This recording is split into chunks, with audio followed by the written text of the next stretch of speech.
लोगों के लिए चाहिए, तो मुझे क्या करना होगा? मुझे दावत का काम करना होगा, क्योंकि अगर मैं दावत का काम नहीं करी तो मैं लोगों को कैसे बता पाऊंगी कि यहाँ तक पहुंचने का तरीका क्या है, या जिनको पता है मैं उनको इंस्पायर कैसे कर पाऊंगी। हर किसी को ना पुश की जरूरत होती है। हम रोज नमाज पढ़ लेते हैं पांचों वक्त की, कभी कभी आलस आ ही जाता है ना, एक पुश की जरूरत होती है। कभी मैं अम्मी को देख के चलो ये खड़े हो गए यार, मैं अब तक खड़ी हो जाती हूँ, कभी मेरी बहन को देख के, कभी मेरे हस्बैंड को देखकर। तो हर इंसान को जिंदगी के हर पड़ाव पे ना एक मोटिवेशन चाहिए मरते दम तक। एक अल्लाह का प्यार और वो जुनून होता ही है, बट इंसान है, नफ्स है, कंट्रोल तो करते हैं, कोशिश भी करते हैं। उनके लिए मैं 2 रकात अलग नमाज पढ़ती हूँ, मेरी नफ्स के लिए। तो उसके अलावा भी बहुत जरूरत पड़ती है कि आपको कोई मोटिवेट करे। तो अब मैं ना कोशिश करती हूँ कि मैं जिनसे जुड़ूं, मैं उनसे जुड़ूं जो मुझे अल्लाह की याद दिलाए, जिनको देखकर मुझे अल्लाह की याद आए। तो आज अल्हम्दुलिल्लाह अल्लाह ने वो उन लोगों को मुझसे जोड़ा है, कहीं ना गैप से, सब लोग गैप से आ गए। आज जैसे असफिया आपा को मैं जानती हूँ, ऑल ऑफ सडन मैं निकाह में हम मिले, एंड क्योंकि अनस की इनके हस्बैंड रजाक भाई से बहुत अच्छी पहचान है, मेरा कब इनसे ताल्लुक जुड़ गया मुझे पता ही नहीं चला, जबकि हम लोग very different people. But obviously change होने के बाद मैं एकदम ही ऐसी, मतलब मैं बहुत जल्दी घुल मिल गई हर चीज, मतलब लाइफस्टाइल में, हर चीज में। तो अल्लाह ने ऐसे लोगों को जोड़ते गए मेरे साथ, और साथ ही साथ मैं कोशिश करती हूँ कि मैं और लोगों को, जो लोग मेरे जैसे बेचारे थोड़े पीछे रह गए, मैं उनको भी अपने पास बुलाती जाऊं। और देखो, दावत देने का काम ना मोहब्बत का है, जो दावत है वो काम ही मोहब्बत है। वो आप चिल्लाकर, किसी पे जोर जबरदस्ती करके, डंडे मार के आप नहीं कर सकते हो। मैं भी घर वालों के साथ कर सकते हो, बट बाहर ये काम नहीं हो सकता। मेरे घर में तो मुझे इंस्पेक्टर ही बुलाते थे। मेरी मम्मी तो पहले ये कहती थी, जब मैं उम्रा करके नया हम आने लगे और मैं नमाज की एकदम पाबंद, एकदम फुल ऑन 5 वक्त ऑन टाइम, मुझे ऐसा लगता था वाओ, अब मैं अगर पढ़ती हूँ तो कोई 5 मिनट भी लेट नहीं होना चाहिए, मैं इतनी स्ट्रिक्ट हो गई थी। तो मेरी मम्मी कहती है, मतलब अगर तूने दीन का काम शुरू किया तो डंडे मार के मुसलमान बनाएंगे लोगों को, मतलब मम्मी लोग का ये लैंग्वेज होता है। एंड जब चीजें लास्ट ईयर मेरे अंदर चेंज होने लग गई ना, तो मैं बहुत, एक होता है ना जब आप जो चीज में ज्यादा घुस जाओ, जुनून हो जाता है, बहुत जुनून हो जाता है। मैं अभी थोड़ा रिलैक्स, मैं जब दावत का काम शुरू किया, ऐसे नहीं कर सकती हूँ मैं, तो घर वालों के साथ मुझे ऐसा लगता है कि क्योंकि आपके पेरेंट्स की एज आपसे बहुत ज्यादा होती है, करेक्ट। ऑफ कोर्स दिल में हमेशा एक रहता है कि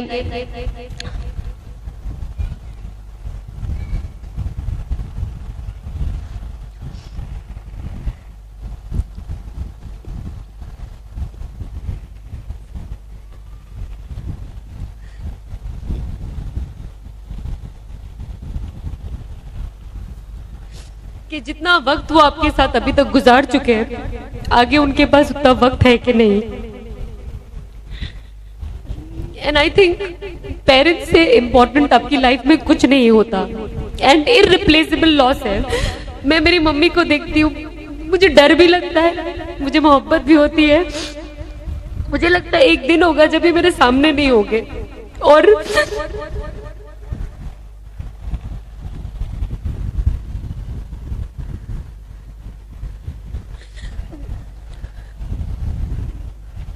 तो जाहिर सी बात है, हम कोशिश करें कि हम अपने माँ बाप, अब जब आपके साथ है तो आप उनकी इज्जत करें, उनसे प्यार करें, और जो भी उनकी डांटों को, उनकी बातों को सीरियसली ना लें, इतने सीरियसली ना लें, क्योंकि वो आपके लिए खैर ही चाहते हैं। और मुझे तभी ऐसा था कि जब मैं चीजें सब पढ़ने लग गई और सब सीखने लग गई, तो मुझे पता चला कि यार मैं जो गलत करूंगी इसका असर मेरे माँ बाप को भी होगा, क्योंकि अल्लाह तो उनसे सवाल करेगा ना कि आपको मैंने इनकी माँ बना के क्यों भेजा, कि आप इनको सही रास्ता दिखा सके, लेकिन ये पूरी जिंदगी गुमराह रही, आपने क्या किया। और मैं नहीं चाहती थी कि मेरी मम्मी के ऊपर ये सवाल उठे आखिरत के दिन। तो मैं नहीं चाहती हूँ कि मेरी मम्मी सिर्फ इस दुनिया में खुश रहे कि मैं काम कर रही हूँ, उनके लिए एक्सपेंसिव कपड़े ला रही हूँ, इन्हें घुमाने लेके जा रही हूँ, पर इनकी आखिरत जीरो कर रही हूँ, एक ऐसा काम करके जो गैर मुनासिब है।